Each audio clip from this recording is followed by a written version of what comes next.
ലിസ്റ്റുകൾ വെട്ടിച്ചുരുക്കുന്നതിനോട് നമുക്ക് എന്ത് ചെയ്യുന്നില്ല, ആളെ എണ്ണം കുറയ്ക്കുന്നതിനോട് നമുക്ക് യാതൊരു എതിർപ്പില്ല.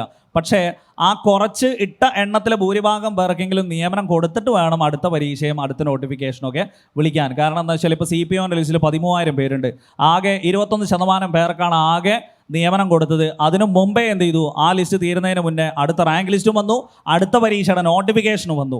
എന്തിനാണ് ഇത്ര തത്രപ്പാട്? വെറുതെ എക്സാം കാണിച്ച് ഇങ്ങനെ പ്രഹസനം നടത്തി കൊണ്ടുപോയാൽ പോരല്ലോ. ഇതിൽ ലിസ്റ്റിൽ വരുന്നവരെന്ന് പറയുന്നത് കാലങ്ങളോളം ഇതിൻ്റെ ആരും അത്രത്തോളം ഫിനാൻഷ്യലി പെർഫെക്റ്റ് ആയിട്ടൊന്നുമല്ല, PSCയോടുള്ള ഇഷ്ടം കൊണ്ടൊന്നല്ല വരുന്നത്.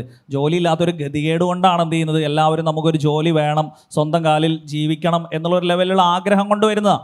എന്നിട്ട് ലിസ്റ്റിൽ വന്ന് 4-5 വർഷം കൊറോണയും കാര്യങ്ങളൊക്കെ ആയിട്ട് 2019 വിളിച്ച ഒരു CPOൻ്റെ പരീക്ഷ 2022-23 ലിസ്റ്റും വന്ന് ഇപ്പോൾ ലാസ്റ്റ് അത് എന്ത് ചെയ്യുന്നു, ഒരു 60 ദിവസം മാത്രമേ ഉള്ളൂ. ഇപ്പോഴും 21% മാത്രമേ എന്ത് ചെയ്തിട്ടുള്ളൂ, നിയമനവും കാര്യങ്ങളും നടന്നിട്ടുള്ളൂ. അതൊക്കെ കുറച്ചും കൂടെയൊക്കെ ഖേദകരമാണ്. കാരണം ഇത്രയും വർഷം ആ കുട്ടികൾക്ക് മാത്രമല്ല എല്ലാവരെയും കൊറോണ ഒരുപോലെ ബാധിച്ച്, അതെല്ലാവർക്കും അറിയാവുന്ന കാര്യമാണ്. എന്നാൽ പിന്നെ ആ ലിസ്റ്റുകാർക്കെങ്കിലും കുറച്ചൊരു സമയവും കുറച്ച് നിയമനവും കൊടുക്കണമായിരുന്നു. ഈ നിയമനത്തിൻ്റെ കാര്യം പറയുമ്പോൾ സാമ്പത്തിക പ്രതിസന്ധി എന്ന് പറയും. സാമ്പത്തിക പ്രതിസന്ധി ഉദ്യോഗാർത്ഥികളുടെ കാര്യം പറയുമ്പോൾ മാത്രമേ ഉള്ളൂ. PSC മെമ്പേഴ്സിൻ്റെ കാര്യമോ അല്ലെങ്കിൽ ബാക്കിയുള്ള കാര്യങ്ങളൊന്നും ചർച്ച ചെയ്യുമ്പോൾ സാമ്പത്തിക പ്രതിസന്ധി ഒന്നും ഒരു പ്രശ്നമല്ല.